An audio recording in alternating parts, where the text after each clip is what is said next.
arrangements. So, and the government also has a very good excuse of the typhoons. Yes, it's and the changing pattern of the climate. And we say, yeah, there are typhoons, but if we have just enough lands for all our production for food, then we will not, surely we will not be suffering from this kind of crisis. Because in 2008, people are queuing just to buy 2 kilos of rice for the family of 8. And for a day, you would be queuing for 8 hours, and in the end, you can only buy, or if you are unfortunate enough, you cannot buy because it's already closed, because there are long queues of people buying for the rice.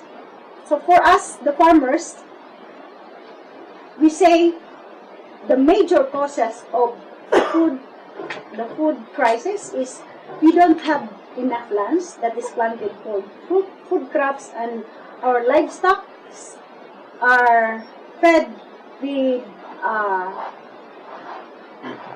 what the agribusiness corporations do, and our remaining lands that are planted for food crops are also threatened by mining corporations, and even our coastal areas are being pressured by these mining corporations. People are back here, all right? Or difficult? Even if we are an island, we are 7,100 islands, and yet we have so many abundance. The abundance of the sources of fish is so much, but people in the communities eat the small fishes because the big ones are being taken by big trawlers. These are usually owned by the Japanese people. So all our best fishes are being taken away from the people to eat. And also the government, the support of the government to food production is very, very small. I think it's still part of the conditions that we have to import the type of food that we have.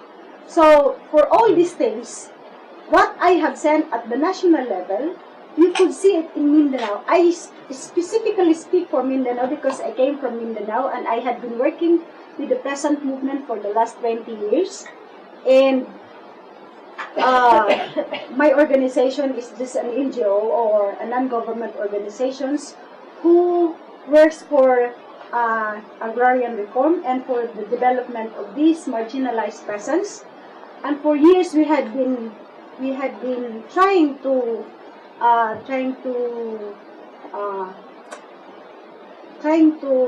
work on the access to land, because many farmers now don't have lands. They don't have lands, and even those who have lands could not afford to produce food because there was no enough support from the government, and we are also being manipulated by the market forces. So it's quite difficult for the people to continue living. That's why many of our farmers goes to the cities to look for jobs, and there was a huge migration of farmers and the rural population to the cities, and even going out of the country just to find jobs and employment in order for their families to survive. So that's how painful it is that we have so much resources and yet we don't have enough for our people. So this is Mindanao. This is now the last bastion of our resources. It's usually now in Mindanao. That's why there's really fighting in Mindanao because of those resources. Anyway, any fighting is because of resources, I think. So Mindanao, we have 10 million hectares with 30%. It's just 34% of the total land area of the Philippines, and we are estimated at 21 million people. And it is composed of at least the 3 peoples of Mindanao, the Lomads or the indigenous peoples, the majority settlers or the majority Filipinos, and the Moro people who believe in Islam. we call them we call the majority Filipinos as settlers because our historical past, the Mindanao is really owned by the Moro people and the indigenous peoples. Because of development of Mindanao, people from the north, from Luzon and Visayas goes to Mindanao, and that's why they become a big group. That's why we have the three people now, the majority Filipinos, whom the Mindanaoans called, you are settlers of Mindanao. So, our economy in Mindanao is basically natural-based production and extraction for export. That is our and the development framework of Mindanao is really on the development of agriculture and agri-industries. This is being, it is the content of our medium-term development plan that Mindanao has to be developed its agriculture, but basically it's for the market, the global market. The integration of this production to the global market, it's really a market-driven production. It's not for food, it's not for self-sufficiency, but for the market. So, there are so many plantations in Mindanao that is for export, and these are coming from the big corporations. So we have our natural resources, our agricultural lands, and our fisheries and our forest lands, and especially our mineral resources. And the ones in Mindanao that is fighting now is for the resources, the mineral resources. In the MILF controlled areas, there is the Ligwasan Marshes, which has deuterium gases and other resources that's inside. So that's why they said it's 12 million barrels per day you could get from all those days. So that's why the more people are defending all this land, that it will not be taken away from them by the big corporations. So, 1/3 of Mindanao's land area is for agriculture, and 1/3 of the labor force is for agriculture and fishery. And we contribute to 30% to the national food requirements at the national level. We contribute it. So, could you imagine if all this production will be lost? So, where are our contribution to the national food requirements, especially also for the Mindanaoan people?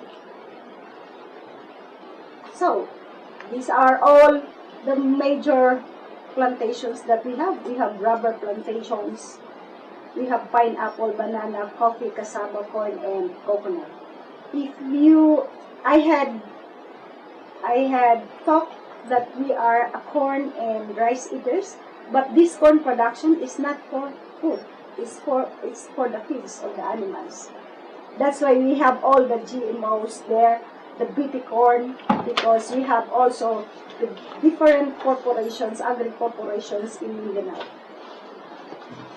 So, our food crops, if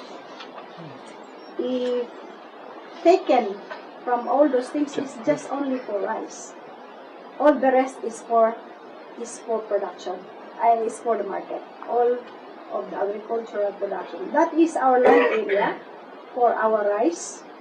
Our corn area is at least 1 million hectares, but that is for the fields.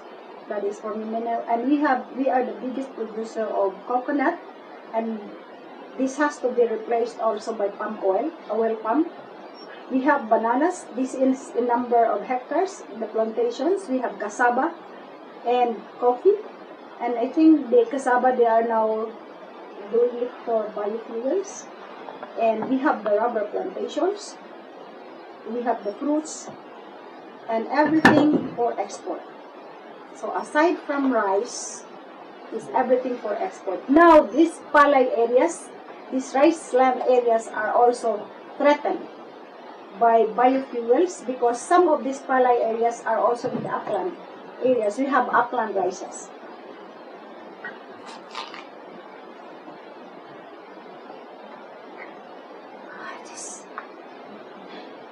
These are our largest investors currently.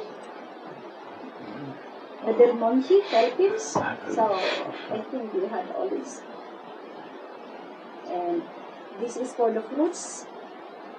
The Lowell Philippines, we have thousands and thousands of hectares in Mindanao.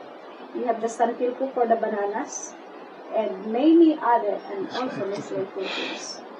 They are producing the coffee. So, and of course, the pioneer seeds is there. So, you could imagine that our lands are being taken, the best lands are taken away from us, and what was remaining is the mountains, and the mountains has deposits and is also taken by mining corporations. So where shall we go? We really had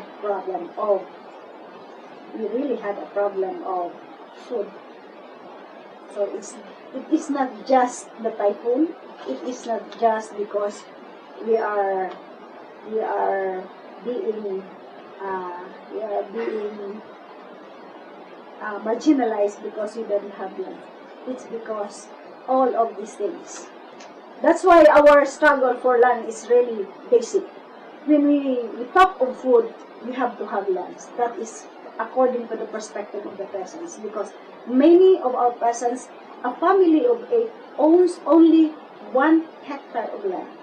So how could you produce enough for the family? And many others have no lands at all. So these are the mineral resources of Mindanao. And mining projects in Mindanao are everywhere. So you could just imagine